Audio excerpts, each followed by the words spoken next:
Eu sou Paulo Nogueira Batista e queria conversar hoje um pouco com vocês sobre uma grande figura da história econômica do Brasil e, sobretudo, da história do pensamento econômico brasileiro.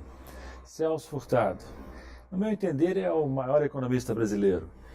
Quem poderia rivalizar com ele? Talvez Mário Henrique Simonsen. E eu acho que talvez fosse interessante comparar Celso Furtado a Mário Henrique Simonsen.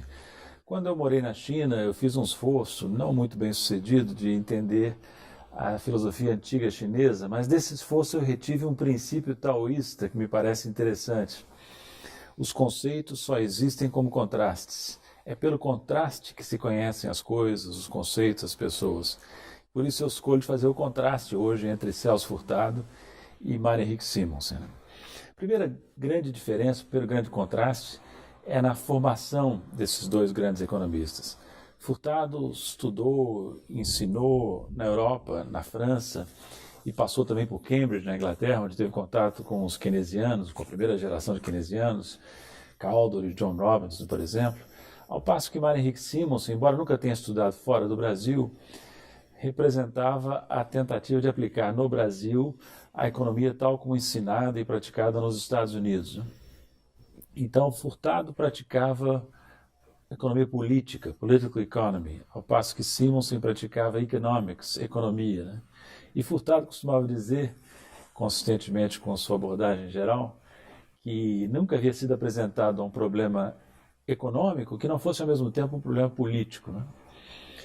Furtado e Simonsen, ao adotarem essas abordagens tão diferentes, traziam também importantes diferenças metodológicas. Por exemplo, na obra de Furtado quase não se encontra matemática. Eu, pelo menos, não me lembro de nenhuma equação, por mísero que fosse, na obra desse grande economista.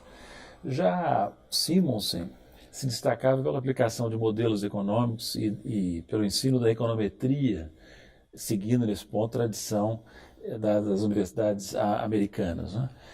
Vejam que Furtado participou, é importante lembrar isso, participou de um período áureo, de um período dourado do pensamento econômico, que foi na Europa, na Inglaterra, notadamente, a tradição inaugurada por Keynes e pela primeira geração de keynesianos. Né?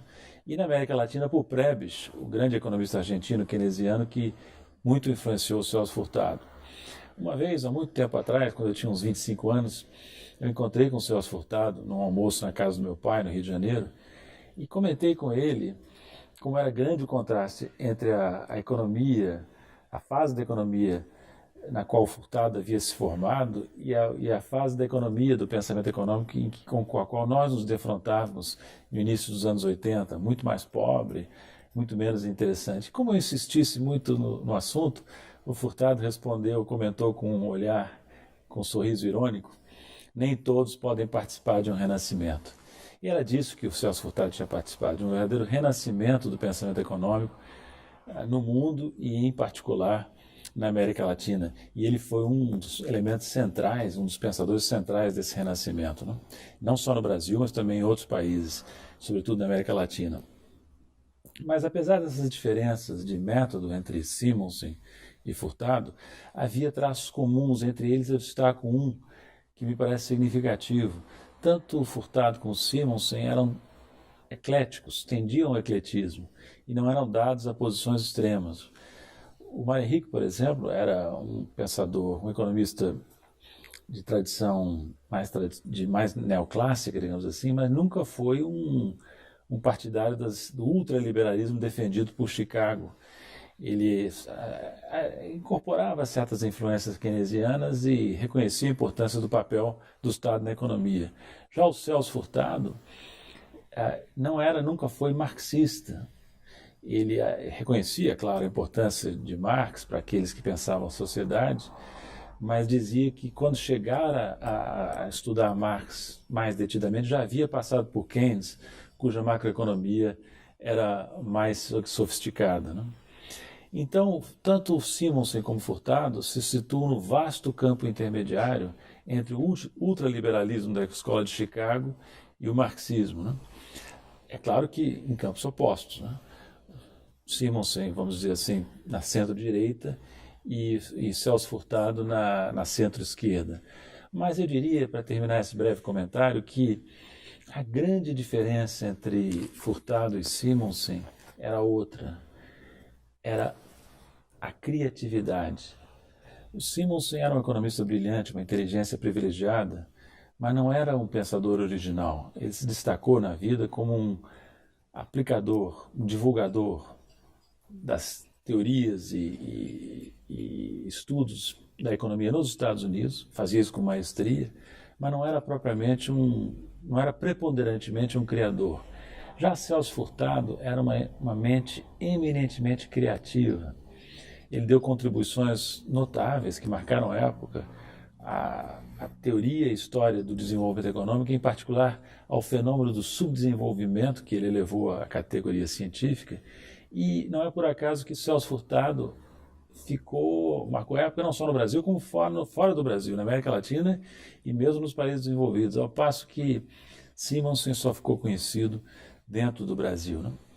Então, o Celso costumava dizer que uma coisa que caracterizava bem a atitude dele em relação à ciência e à economia em particular, ele destacava como atributos fundamentais para a atividade científica duas características que os metodólogos da ciência não costumam destacar, duas características importantes segundo Furtado: imaginação e coragem.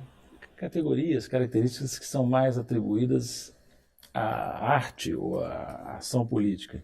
E para Furtado era muito importante que essas categorias também estivessem presentes na atuação científica, e eu concordo inteiramente com ele, né? Vou dizer a vocês, jovens economistas e outros cientistas sociais que porventura estejam me escutando, o contato com a obra de Celso Furtado é muito importante. Eu diria que ele é energizador. Ele traz lições muito importantes sobre como abordar os problemas econômicos e sociais que são úteis até hoje, né? Na época em que ele viveu, no início dos anos 90, por exemplo, ele escreveu um livro que falava da construção interrompida do Brasil. É o título de um dos livros dele, publicado em 1992, A Construção Interrompida. Hoje nós enfrentamos um desafio ainda maior. Não se trata apenas de retomar uma construção, trata-se neste momento de interromper a destruição que está em curso, para então poder retomar novamente a construção de uma sociedade desenvolvida, justa e inclusiva, né? E eu acho que Celso Furtado tem uma contribuição muito importante para nos estimular nessa direção. Quem quiser saber um pouco mais sobre Celso Furtado, a comparação com Marek Simonsen, eu sugiro que entrem na minha página na internet, www.nogueirabatista.com.br, onde eu publiquei um artigo, onde eu postei um artigo em que esse tema é desenvolvido um pouco mais.